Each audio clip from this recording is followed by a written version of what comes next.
Olá pessoal, muito boa tarde. Iniciando o nosso comentário de fechamento, site leandrostormer.com.br. Quem conversa com vocês é Fábio Figueiredo, Vlad, como a maior parte das pessoas me conhece aqui no site, né? Trago para vocês então as atualizações dentro dos modelos que operamos. Em seguida, a gente discute as movimentações de Bovespa dos principais mercados e os destaques do dia. Quem acompanha ao vivo pode interagir comigo no chat que fica logo abaixo do vídeo. E quem acompanha a gravação pode entrar no nosso site e conversar não só conosco, mas também com os demais traders da comunidade Leandro Stormer. Ok? Então eu começo pela atualização aqui dentro do método Stormer, com o trade de FR2 que estava em aberto na TOTS 3. Trade foi então encerrado no lucro quando os preços tocaram a máxima aqui dos últimos dois pregões em 38,25. Tá? A posição financeira que estava presente em TOTS é alocada agora na SUSB5. Tá? Vários ativos estão com FR2 abaixo de 30, a SUSB5 é o mais forte da lista, né? Dentro da força relativa, e a entrada é feita então agora no fechamento, tá? Então compra a 15,09, o stop sendo posicionado em 14,33, tá? E alvo móvel nas últimas duas máximas. Compra por FR2, método Stormer. Deixa eu postar aqui em texto para vocês, já que isso ainda não tinha sido feito, tá? Então, 15,09, stop 14,33, 5% é o risco tomado, usual, né? E a saída é móvel nas últimas duas máximas. Por enquanto, esse alvo estaria lá em 16,28, ele vai se ajustando à medida que as máximas vão se renovando, obviamente. Tá? Então, essas são as atualizações dentro do método Stormer, método Leandro, que a gente acompanha de perto também. Única posição em aberto é Eletropaulo, posição foi feita a 8,1790, o trade segue em aberto. Hoje o Ibovespa apresenta mais um dia de alta, um dia um pouco mais mexido em relação a ontem, né? Tivemos a primeira parte do pregão baixista, em seguida houve o rompimento da linha d'água e o Ibovespa passou para o lado positivo. Percebam que o Ibov vai rompendo aqui uma LTB que conecta aqui o corpo dos últimos topos. Esse rompimento já havia sido denunciado pelo Advanced Breakup, que é o rompimento da LTB do IFR de 14 períodos. Tá? E agora o Ibovespa caminha para os 54.290 pontos. Fica agora muito nítido e muito cristalino aquela proposição que foi feita no Visão LS de junho, né? Onde eu coloquei que existia uma grande probabilidade do mercado romper em falso a congestão em que trabalhava. Tá? Deixa eu abrir aqui para vocês. Então nós tínhamos uma congestão, né, que durou aqui o mês todo de junho. E lá no final do artigo foi colocado exatamente isso, né, que nós tínhamos no diário o viés baixista, no semanal o viés era altista e a estatística associada agora ao mês de julho não era nada empolgante, afinal de contas é a menor volatilidade dos meses do ano. Então eu coloquei que existia muitas chances do rompimento ser falso. E foi o que aconteceu. O mercado consolida um falso rompimento. O candle aqui que perdeu o suporte, né, hoje há um fechamento acima da máxima. Então esse é o critério técnico que se utiliza para denunciar, para se afirmar, né, que houve um falso rompimento, quando há um candle fechado acima da máxima do candle que produziu um rompimento de suporte ou resistência. Agora o Ibovespa vai em busca dos 54.295 pontos, que é a resistência atual. No diário a tendência é indefinida, enquanto no semanal a gente já percebe aqui a marcação de um fundo sob a cabeça do pivô de alta. Bom, indo para o intraday, a gente teve hoje 2 trades no índice futuro, na realidade 3 trades, né? Por quê? Primeiramente, tivemos aqui a formação do primeiro movimento, o mercado acionou uma venda parcial.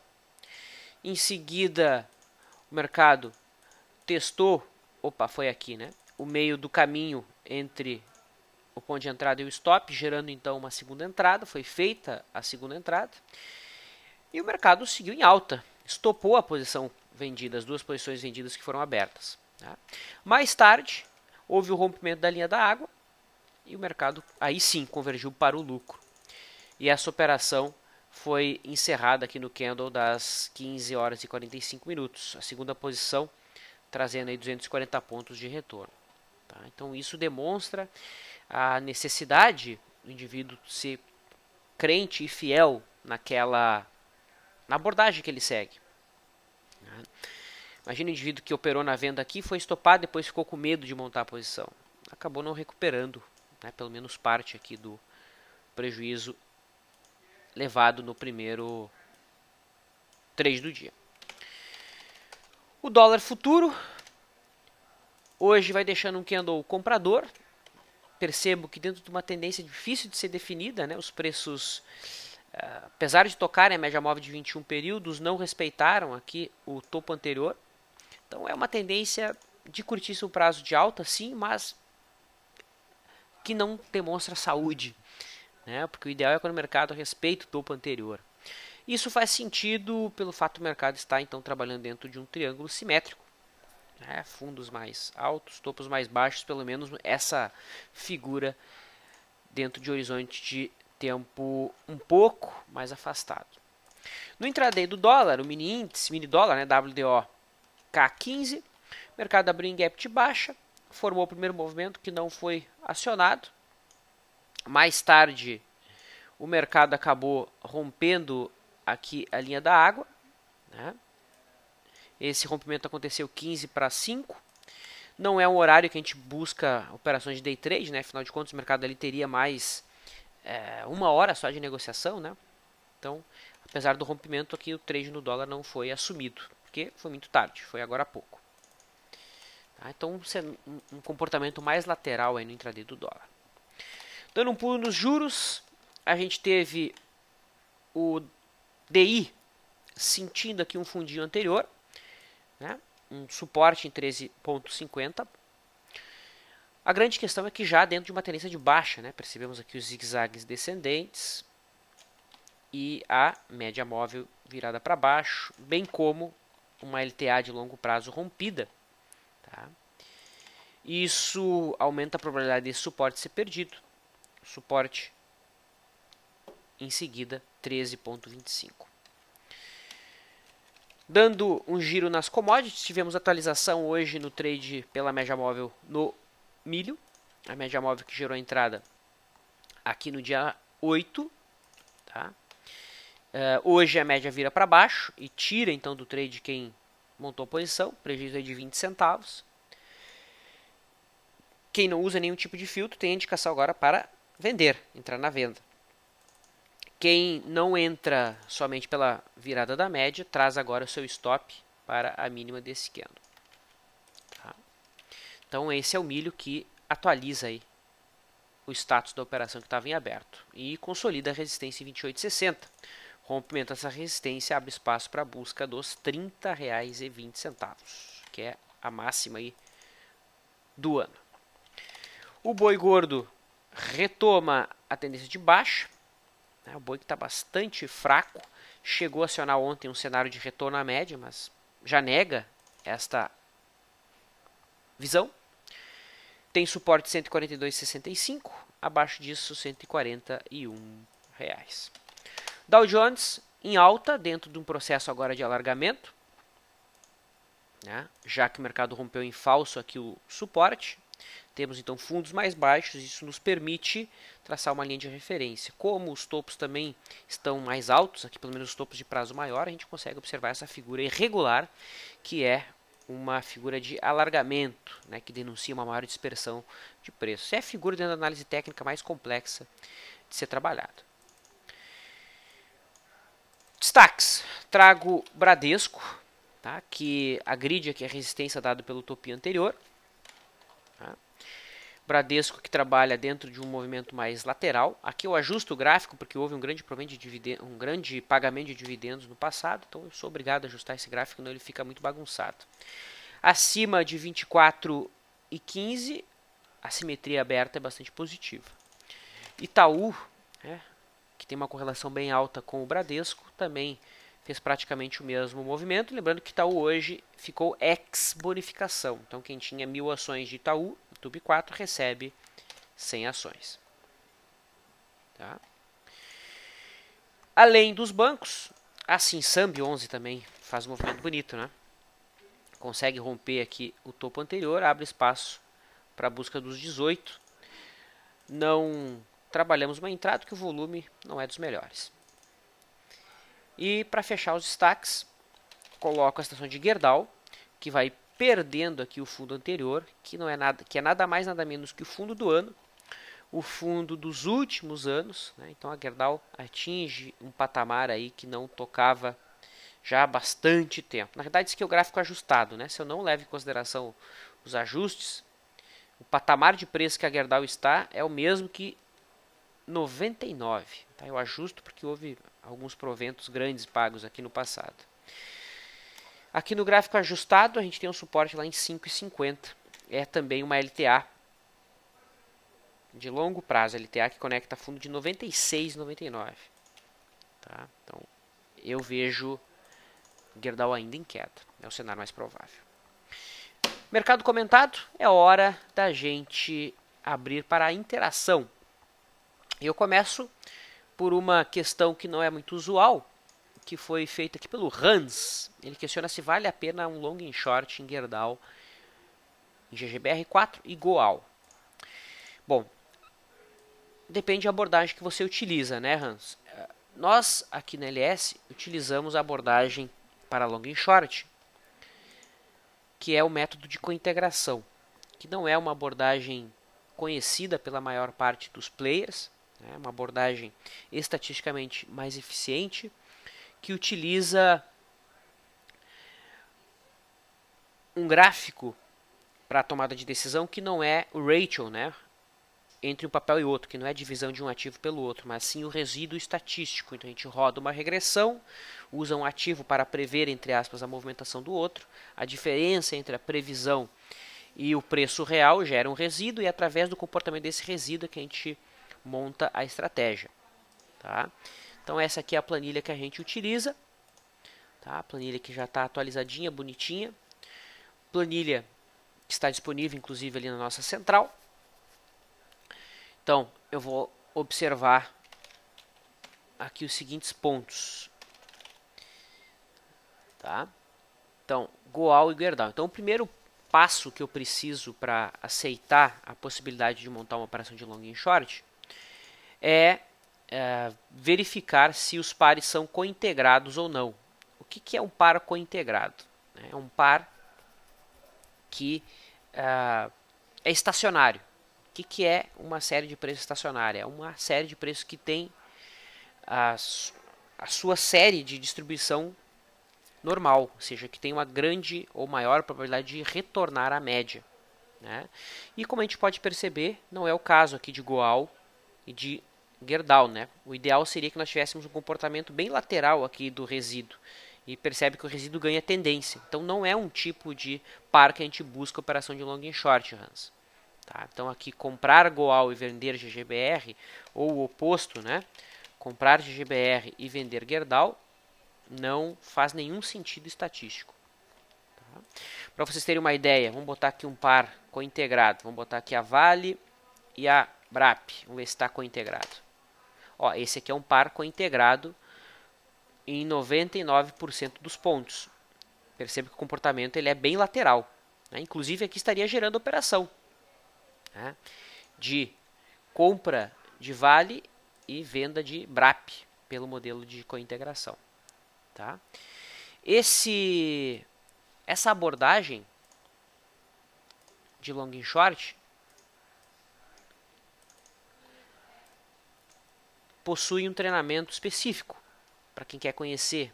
É uma abordagem sofisticada, mas que é colocada de uma maneira super simples pelo nosso amigo e parceiro Sérgio Ferro. Tá aqui na nossa aba treinamentos, instrutores parceiros, e aqui a gente tem os cursos dos instrutores parceiros, né? E o do Sérgio Ferro está aqui, long and short pelo modelo de cointegração. É um treinamento que eu indico muito, mudou a minha visão de mercado a partir do momento que eu vi esse treinamento há quase um ano atrás. Tá? Então tá aqui, eu vou deixar o link para quem eventualmente tiver interesse. Bom, seguindo, o Rapadura aqui diz que falta 3 minutos, né? Não se esqueça jamais. Rapadura, hoje eu vou tocar um pouquinho mais pelo... Eu despendi um tempo um pouquinho maior, né, para avaliar, para introduzir, né, a situação do mercado. Então eu vou ficar um tempinho mais com vocês. Bom, o Moreninha, né, diz o seguinte: como ver a lista de opções disponíveis para Petro no XP Pro, semelhante ao menu que você apresenta no Profit Chart? Moreninha, você pode fazer o seguinte. Você tem que fazer o seguinte na realidade. Você tem que entrar no site da Bovespa e lá verificar a lista das opções. Verificada a lista das opções, você vem aqui em Mercado Pessoal, tá? E aqui em Pessoal você vai digitar então todas as opções que você quer acompanhar. Vamos lá então no site da Bovespa. Vamos em Mercados, Mercados Consulta. Aqui em Consulta a gente vem... Opa, não é aqui não. Não é isso aqui não, pelo menos era. Ah, não, é aqui, ó, Mercados, na aba Ações, Consultas. Aí você vem aqui em Opções, ó, Consultas, Opções. E aqui você coloca opções de compra, tá? Qual o vencimento? Vou botar lá para o vencimento de agosto, tá? E vamos selecionar aqui a letra P para a gente colocar então as ações da Petrobras. Então você faz o seguinte, ó. Letra P, Petrobras. Vamos selecionar aqui então as opções da Petro PN. E aqui nós temos a lista das opções. Então aqui você seleciona. Então, por exemplo, lá com sua página pessoal aberta, você vai colocar, ó, Petro H11, Petro H12, Petro H13, Petro H14, Petro H15, Petro H16, Petro H17 e assim por diante. Feito isso, clica com o botão direito, selecionar colunas, tá? Desclica boa parte aqui dessas caixinhas. Deixa só o que interessa, o que importa aqui.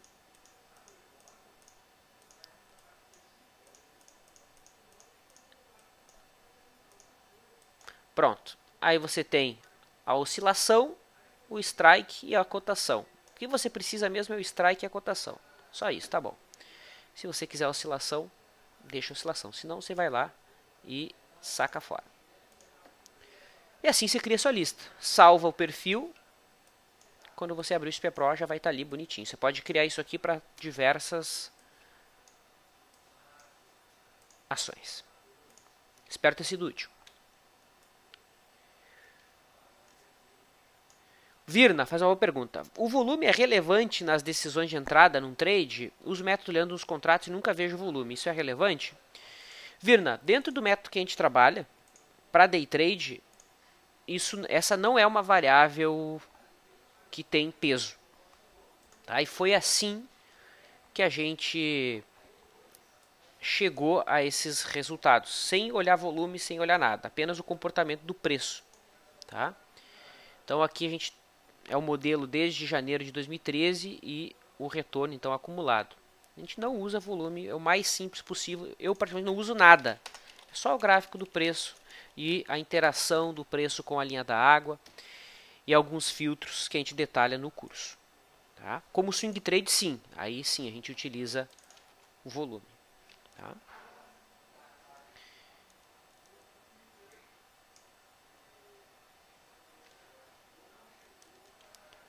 Vamos lá.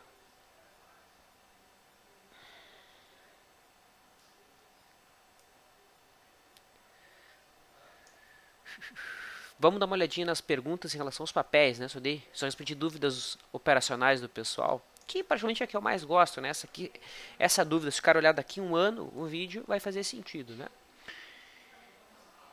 Sóstenes faz uma boa pergunta. Estou comprado em igual 4, minha posição está em quase 10k de papéis, só vejo queda. Como posso diminuir minha perda sem ter que vender meus papéis? Sóstenes, qual foi a tua estratégia de diversificação?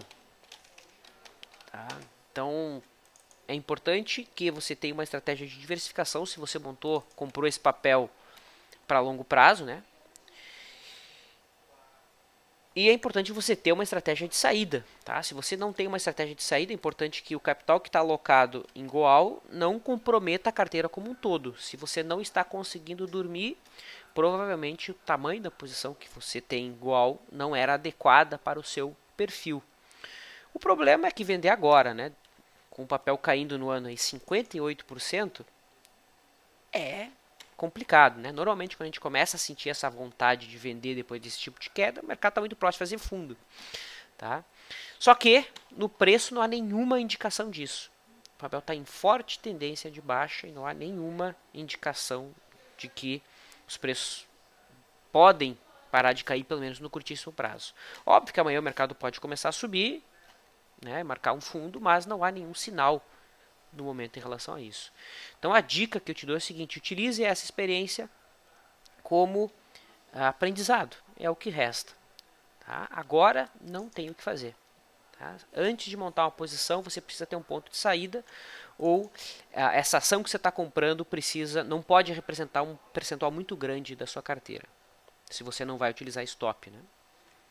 Senão você vai perder o sono e realmente não tem o que fazer. Tá? Espero ter ajudado.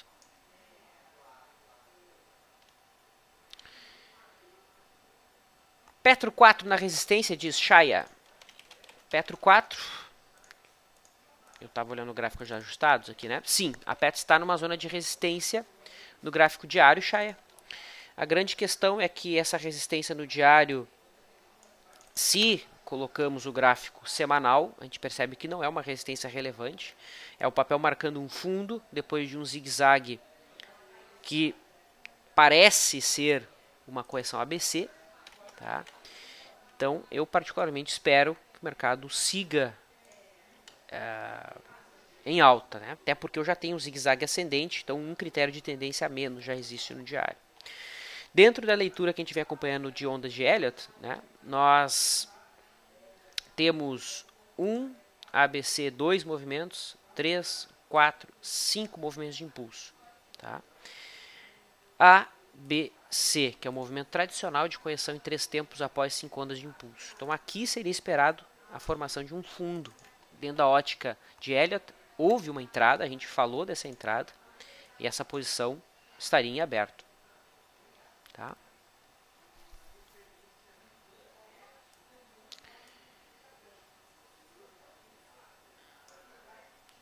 Chaves coloca, vale uma entrada de compra no mini índice agora para day trade? Cara, day trade tem 40 minutos, acabou, o pregão já acabou, agora não tem mais movimento de mercado. Tá? A gente busca operação de day trade até 4 horas da tarde, 4h15 no máximo. Tá? Então agora buscar day trade no índice não faz nenhum sentido. Tá? Peruíbe me manda o seguinte, Vlad, para a dúvida dos sócios, não seria interessante indicar venda de contratos? Fica a minha sugestão. É uma possibilidade de fazer hedge de carteira, né? A grande questão é fazer hedge de carteira agora, né? Agora, depois da Goal cair 58% no ano, né? Isso tem que estar alicerçado numa estratégia, baseada no mínimo em média móvel. Queremos fazer hedge de carteira agora? O mais provável é que você venda índice agora, as ações comecem a subir e você não participe do movimento de alta. Tá? Então, começou errado, né? Esse foi o grande problema. Buscar hedge de carteira agora, depois do mercado ter aquele 58%, A chance de você vender índice e as ações começarem a subir, você perder dinheiro no índice e não participar da alta da Goal é maior do que fazer um hedge agora e isso fazer sentido. Mas no começo de uma estratégia de investimentos faz sim muito sentido uma estratégia de hedge. Inclusive é o artigo que eu estou escrevendo. Tá? Até revelo aqui. É exatamente o artigo que eu estou escrevendo. Aqui é a produção do artigo. É como fazer hedge da sua carteira. Acredito que amanhã de tarde já vai estar disponível. Tá?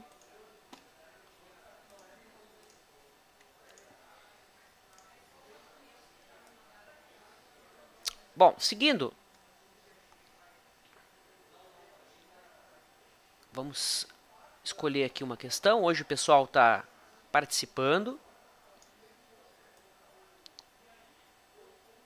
Vamos lá, vamos lá, vamos lá. Zufo. Poderia comentar BVMF rompendo resistência em 12, bandas de Bollinger se abrindo após um período de lateralização. Vê compras nesse cenário? Bom, primeiro, não há o rompimento, Zufo, há o teste da resistência. Tá? Rompimento é candle fechado. Teste é quando o mercado bate e não fecha acima. Tá? Então aqui é o teste da resistência, mas não o rompimento. Tá? Além disso, o mercado já está subindo a 1, 2, 3, 4, 5, 6 dias seguidos. Além disso, o volume é baixo. Então todos esses fatores corroboram para a maior probabilidade desse rompimento não ser bem sucedido. É óbvio que o mercado pode amanhã chegar e fazer, sei lá, 3, 4% de alta e eu ficar aqui com cara de babaca. Né? Mas é o cenário menos provável. Tá? Do ponto de vista técnico, não seria um rompimento adequado para trabalhar.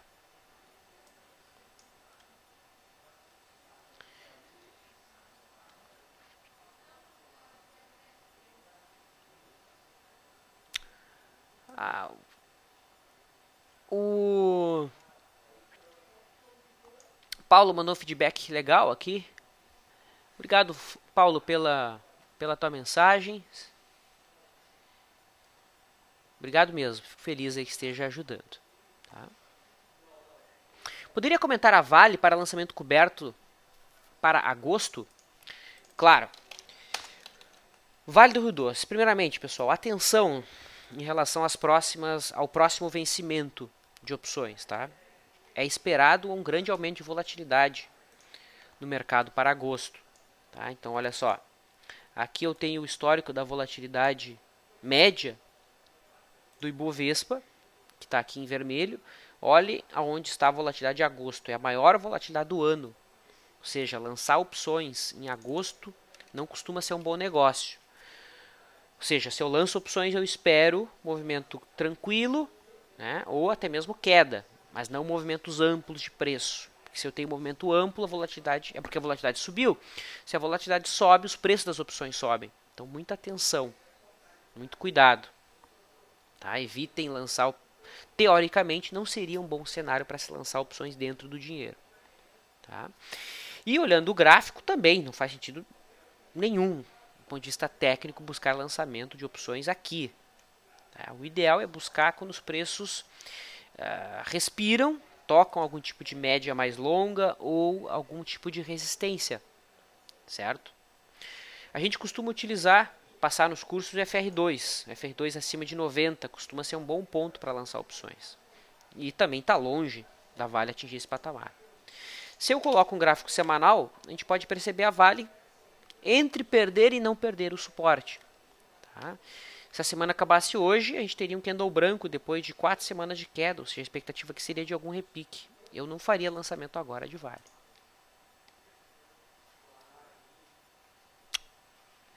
Feito, Zufo. Obrigado. Que bom que fui útil. Boa noite para você também. Zara diz o seguinte: opções a seco seria uma boa pedida para agosto devido à forte volatilidade ou isso seria imprudente? Olha, a imprudência em compra de opções, ela está alicerçada na quantidade de opções que você compra, né? No quanto do seu capital que você aloca em opções a seco. Opções a seco é uma ótima estratégia desde que você saiba utilizar. Tá? E o cenário para se buscar compra de opções a seco são operações de curtíssimo prazo. Né? Por quê? Se eu compro opções, a passagem do tempo é minha inimiga. Então, a cada dia que passa, eu pago para ficar com aquela opção na minha mão. É o custo do tempo. Para vocês terem uma ideia, vamos pegar aqui a Vale do Rio Doce atualmente. Pegar a opção atual. Pegar aqui no dinheiro. Ó, a Vale H85, strike é 15,10. A cada dia que passa eu perco 2 centavos. 2 centavos. 2 centavos para uma opção que custa 85 é 2,35%, tá? Por dia. Isso porque a volatilidade da Vale não está muito alta. Quanto maior é a volatilidade, mais eu pago por esse efeito. Então é importante eu, quando pensar em comprar opções a seco, ter uma estratégia de curtíssimo prazo. Né? Fazer isso pensando em desfazer minha posição em alguns dias, em 3, 4 dias, no máximo. Tá? Existem estratégias, né, que compram volatilidade. Né? Eu posso comprar uma call e uma put no dinheiro, é um straddle. O grande problema é que a cada dia que passa eu pago teta da call e pago teta da put. Então eu perco muito dinheiro à medida que o tempo está passando. Tá? Então esse é o mais difícil, encontrar o timing para comprar a volatilidade. Certo? Então é um momento teoricamente interessante? O momento teoricamente seria interessante. O grande problema é quando fazer isso, né? Fazer isso agora, fazer no final do mês, fazer uma semana antes. Quando fazer isso? Tá? O Klaus diz o seguinte: Vlad, vou viajar no final do ano e estou comprando dólar desde já. Como defender os preços com o contrato de dólar? Isso é possível? Klaus, parabéns por ter um plano para sua viagem, tá? E diversificando no tempo, na minha opinião, para a pessoa física que vai viajar, é a melhor estratégia, tá? É a mais barata, ok? Eu faço isso, eu estou fazendo exatamente a mesma coisa que você. Eu vou viajar em outubro ou novembro, não sei ainda. Eu estou comprando euro desde dezembro do mês passado. Eu já paguei euro 13,10, já paguei 2,95, paguei 3,35, paguei 13,40, esse mês eu paguei 3,68. Vou deixar de comprar? Não vou. Compro todo mês. Tá? O problema de comprar, de trabalhar com contrato futuro é o custo e a taxa. Você paga uma taxa de contrato quando você vai fazer a rolagem. Não é a taxa de corretagem, não é a taxa de emolumento, é a taxa de juro do período. Tá? É a taxa de juro. Então você paga de um mês para o outro, você paga um percentual, certo? Que está embutido no valor do contrato. Tá? Então eu não vejo como interessante fazer um hedge de uma viagem utilizando o contrato futuro por conta do custo. Não só do custo operacional, mas por conta do custo de efetividade. Tá? Curioso, é o seguinte, Vlad, esperar a média móvel de 9 no milho, cruzar a outra média para baixo, seria um filtro para entrada na venda? Pelos testes que a gente fez, é um filtro que não é significante, curioso. Fazer isso, né, utilizar o cruzamento da média móvel de 9 com a média móvel de 21, não costuma ser uma boa estratégia. No passado, não apresentou resultados satisfatórios. A melhor estratégia, por incrível que pareça, é utilizar simples e crua, de uma maneira simples e crua, a virada da média móvel de 9. Tá? Quanto mais filtro eu coloco, mais eu diminuo a rentabilidade do modelo. Tá? Porque automaticamente eu vou diminuir o número de sinais. Tá? Então não compensa, por incrível que pareça. Óbvio que eu poderia estar rodando um estudo lá no MetaTrader e descobrir que a melhor média não seria a média móvel de 9, seria a média móvel de 17. O problema é que isso se chama curve fitting. E você está simplesmente se adequando ao passado, escolhendo qual foi a melhor média que se comportou no passado. Esse é um tópico muito discutido na Europa e nos Estados Unidos, né, que é o curve fitting. É a adequação de um modelo ao passado. Né? É a superotimização. E isso não é eficiente. Por isso que rodar um backtest e escolher qual que é a melhor média, nem sempre, ou na maior parte das vezes, não continuará sendo a melhor média. Tá? Como anda o trade de Eletropaulo, pede o Falcon? Ele ainda está aberto? Claro, ainda está aberto. Foi feito ontem, né? O trade foi feito a 17,90, stop 17,9 e o alvo 18,70. Tudo aberto, Falcon. Não houve nenhuma alteração. A expectativa segue sendo positiva. Qual o suporte para a SUSB, pede o Luciano? SUSB 5 está no suporte, tá?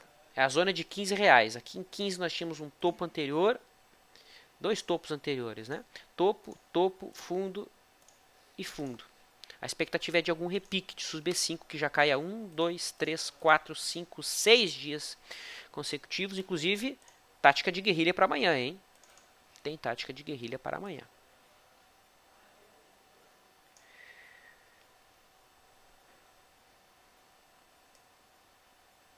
Juarez, Vlad, você tem estudos estatísticos de contrato de dólar no day trade ou swing trade? Digo no comportamento dos preços em determinados dias. Em determinados dias eu não tenho não, Juarez. No dólar eu confesso que eu não tenho nenhum estudo mais profundo. Tá? Eu já fiz estudos na utilização do dólar para hedge. Para hedge de carteira. E aí, dependendo do ativo, faz algum sentido. Considerando que a Petro tem uma possibilidade de alta, segundo Elliott, qual seria a melhor trava de alta com put para entrar? Parabéns pelo trabalho. Bom, obrigado, primeiramente, traderzito. Mas não existe a melhor trava. Né? Por quê? É importante conhecer qual é a diferença, né, das travas. Se eu trabalho uma trava, lembrando, aqui é put, tá? Então put é o contrário. Se eu trabalho uma trava acima da cotação atual, eu estou trabalhando com uma trava dentro do dinheiro. Tá? Uma trava dentro do dinheiro é acima, no caso das puts, é o contrário. Tá? Uma trava abaixo da cotação, com strikes abaixo da cotação atual, é uma trava fora do dinheiro. Tá? E, obviamente, com as cotações próximas aqui ao papel, seria uma trava no dinheiro. A grande questão é entender a diferença entre montar dentro, fora ou no dinheiro. A gente costuma montar a operação de trava no dinheiro, na realidade é questão de perfil, mas eu costumo montar no dinheiro porque é a trava que eu me remunero melhor pela passagem do tempo e pela diminuição da volatilidade.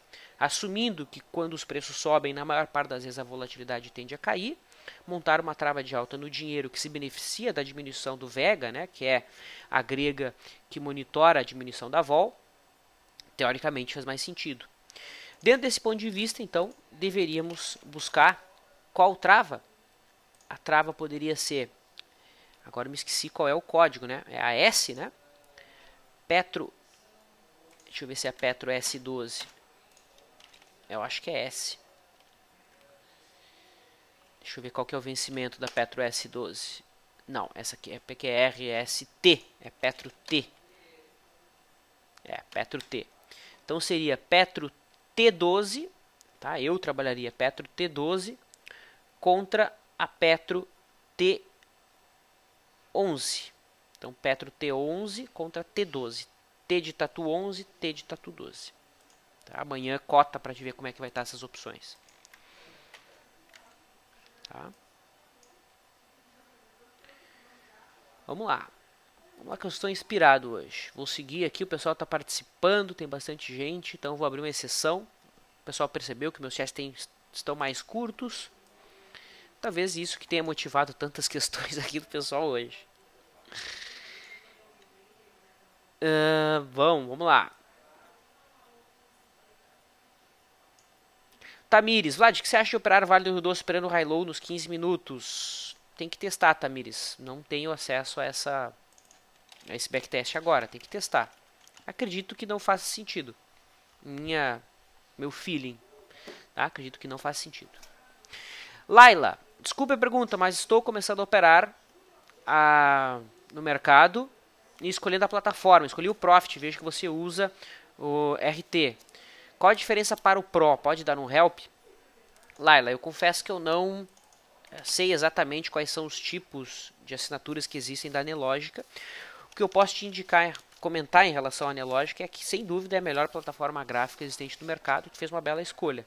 Tá? Sugiro, de fato, entrar em contato com eles para ver a diferença, porque eu não sei. Tem que conversar com o pessoal da Anelógica. Tá? Obrigado pela mensagem. Moreninha acabou de enviar uma mensagem. Luciana, uso manejo de risco de 2% do meu capital, mas já estou com perda de 2,3%. Estou vendo muitas oportunidades de entrada. O que você sugere? Correr mais risco é prudente ou ficar de fora até o próximo mês? O que você faz quando seu limite de perda mensal é atingido? Luciana, olha só. Eu não posso te sugerir correr mais riscos ou correr menos riscos, porque isso é uma opção. Isso é perfil, cada um tem o seu. Eu não posso chegar a te dizer, Luciana, use esse manejo de risco, é o melhor. Pode ser melhor para mim. Eu posso gostar de usar uma calça mais justa, você pode gostar de usar uma calça um pouco mais folgada. Eu não posso te obrigar a usar essa calça justa, por mais que ela fique melhor em você, porque é uma questão de gosto, é uma questão de estrutura, até mesmo não só patrimonial, mas familiar. Quantos anos você tem? Você tem filhos? Então é difícil te responder. Eu não posso te sugerir correr mais risco ou menos risco.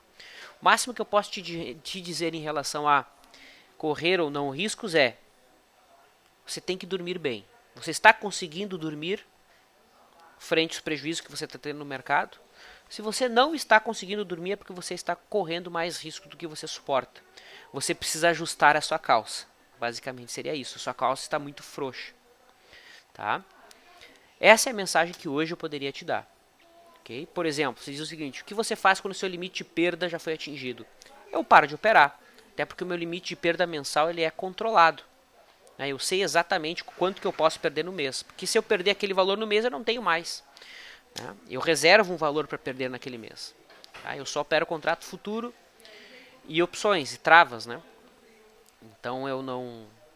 Por isso, eu aloco direto o meu risco. Quando eu perco aquele valor que está disponível na minha conta, eu paro de operar simplesmente porque não tem mais dinheiro. Só vou ter no mês que vem.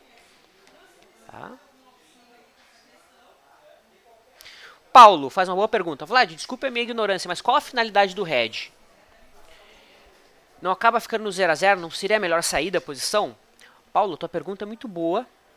Eu vou responder essa tua pergunta no artigo que eu estou escrevendo, como eu já postei antes, disse antes, mais cedo.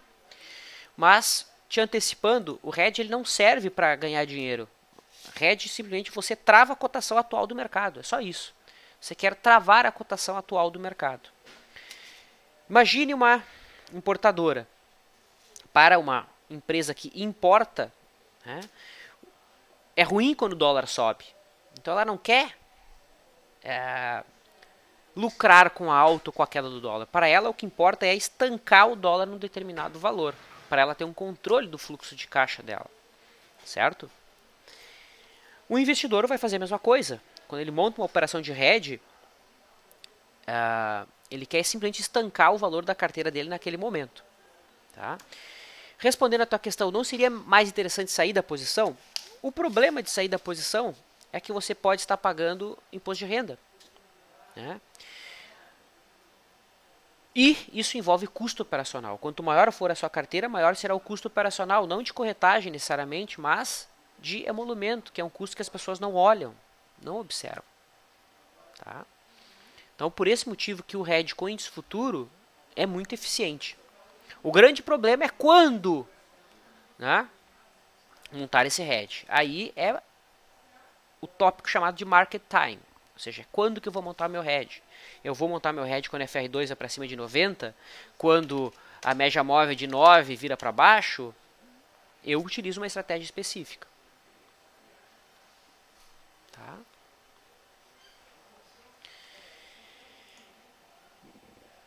Baltz, no caso de long e short, Vale e Brap, qual é a saída do trade optando por uma entrada amanhã? Bom, primeiramente, vamos usar aquela nossa planilha de long e short por cointegração. Faz sentido montar essa operação? Como a gente viu, faz sentido uma operação que está cointegrada. É importante respeitar aqui o beta da Brap. Então, para cada 1.000 ações de Vale, o indivíduo teria que vender 1.300 Brap. Então, perceba que o valor financeiro aqui é diferente. Tem que levar isso em consideração. Tá? Tem que levar isso em consideração. Não é só sair comprando Vale e vendendo Brap. Tem todo um detalhe. Então, cuidado, Baltz. Se você quer aprender a fazer long short, faz o treinamento antes. Ok? E a saída ela costuma ser a média aqui do resíduo. Tá? Então, a média do resíduo.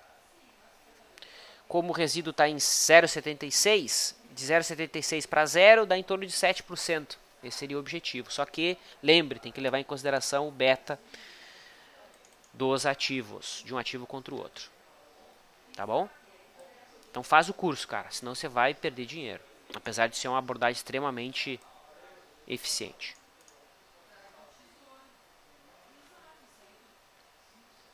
Bom, pessoal, acho que eu me estendi bastante, né? Falei bastante, muito hoje. Bastante, muito ficou estranho, né? Mas falei realmente mais do que eu costumo.